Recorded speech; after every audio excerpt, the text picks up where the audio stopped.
Welcome to Eating in Healthcare podcast. And if you're watching this on YouTube, I decided to record myself live recording my podcast for those of you that love video.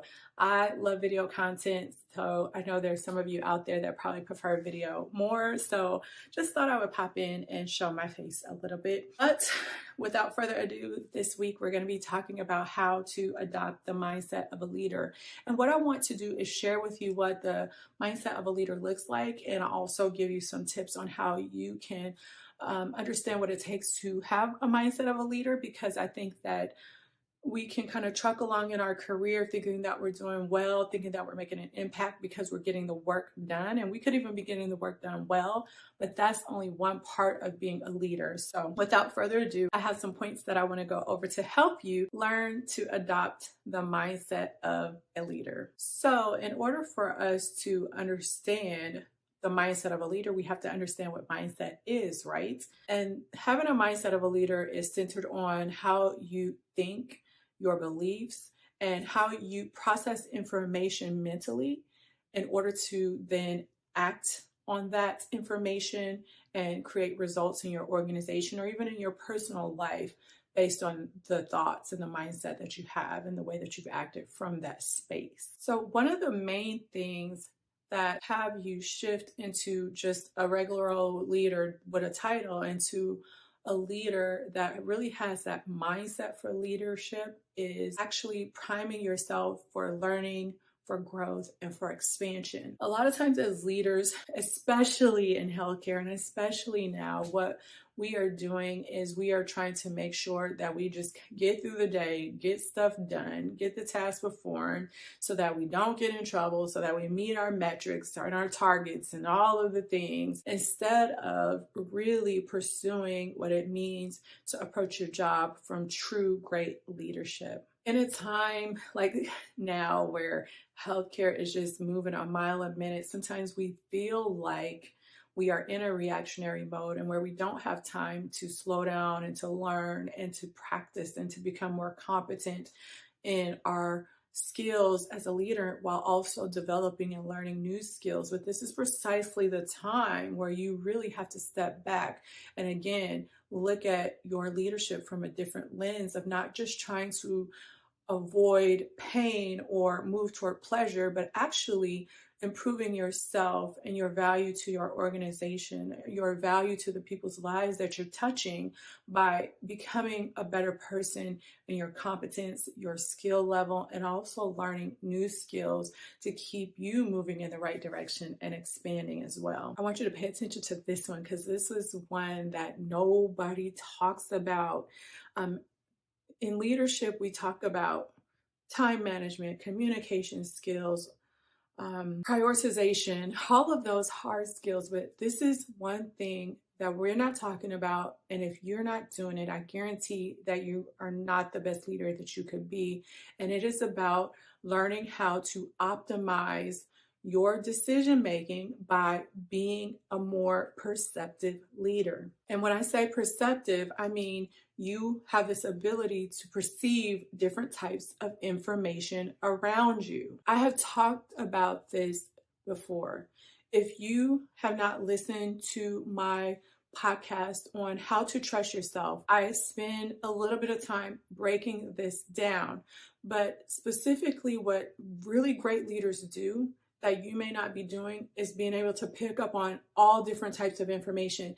That means not just the information that you're able to pick up with your five senses, but that emotional information, that intuitive information, and then compiling all of those cues into a story or a picture that is more broad, which allows you to make more optimal decisions because you have more information available upon which to do that. So if you want to learn more about that, again, go to the podcast episode about how to trust yourself, or I have tons and tons of resources about that, or I can do another podcast on that if you just leave a comment for me. Another sign of a good leader is about setting goals and being able to take action toward those goals to meet objectives, and then bringing your team along with you for that journey, for that ride. I know in a department that I'm helping it out with right now, during COVID, they were a small but mighty team and they were inundated. And at that time, yes, sometimes you do have to focus just on the task that's in front of you. However, when things do have a moment, when you do have a moment to breathe, when your team does have a moment to breathe, sometimes what could happen and what should happen is being able to create goals, because no one loves operating in a space of same old, status quo, reactionary energy 100% of the time. People, your staff that you lead, yourself, thrive best when they are expanding and when they are growing and when they are challenged, and not just challenged by a workload, but challenged to do better and to be better. And so part of being a good leader and adopting the mindset of a good leader is to know when you can bring goals and objectives and milestones into your team, into your team, for you all to be able to strive towards something bigger and better than just the tasks that we grind through on the day-to-day. One thing that I have done with an organization that I'm working with is we are actually starting to do some time trials with some lean principles in order to see if there are ways that we can be more effective and efficient, so that when things are chaotic and when they are heavy, we've adopted a more lean and streamlined process for the way that we do our work, so we don't have to feel as stressed and burned out as we did in the past when these instances occurred where we had to kind of ramp up our production and our workload. And they've been involved with that process, and we have goals and milestones that we're creating together to help get to the place where we are a well-oiled machine. So as you can see, having the mindset of a great leader not only is about meeting the deadlines and getting the work done, it entails much more than that. You may be great at getting a task done. You may be great at doing it right. You may be great at doing it on time, but that doesn't mean you're a great leader. Think of when you go to a movie and it's one of the most horrible movies that you've ever seen. The actors, you don't even know how they got cast in this role, or even you have good actors in the movie, but the director sucked. And so therefore the actors and actresses that normally perform well kind of suck, right? I want you to think about you as the leader of your team in that light, because everybody that let this bad movie come to the movie theater, to the movie screen, they all did their job. They all finished what they needed to do. But that doesn't mean that they did it well. And that's the same way that I want you to think about your leadership. And if you want to give a great performance and give great direction and get the most out of your team so that you can have the best product available, the most valuable product available, the blockbuster hit of the century, then you are going to have to understand that it's not just about getting stuff done. It's about the performance that is injected in the actual things going on operationally within your team. Some other things that I want you to think about. A good leader is authentic, and a good leader has integrity and character. I've done a podcast all about authenticity because I think that it's very misunderstood in today's world. And so there's another resource for you if you want to learn more about how to bring that authenticity and integrity into your leadership to be a better leader. Check that episode out. I will leave it in the show notes.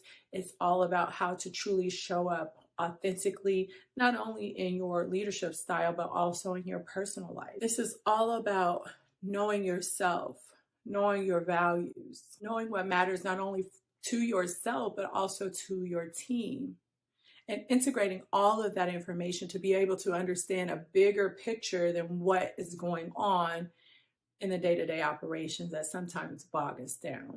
I'm going to mention again, to be a great leader is not about status quo. It's about the mindset of innovation and creativity. And these things are driven by reflection and growth and expansion. You hear me talk about that all the time, but it's true. Those are the marks of good leadership. So there you have it. I've left you with 7 thoughts on how you can learn to adopt the mindset of a leader. Not someone who is in a leadership position, but someone who is truly a leader.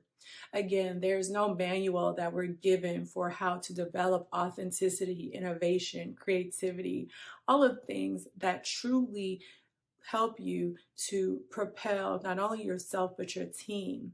So if you would like more help about how you can do that within your team, how you can be a better leader, not only in your professional life but also your personal life, or if you want me to help you or someone in your organization learn how to adopt the things that I talk about in order to become better leaders, which are more valuable to your organization, then go to yashikalynn.com, or you can check the show notes. I'll put the information there as well for more information about how I can help you or how I can help your team. And as always, make sure you share this information. We don't often have information available to us that is teaching these things that we really need to know to be great leaders.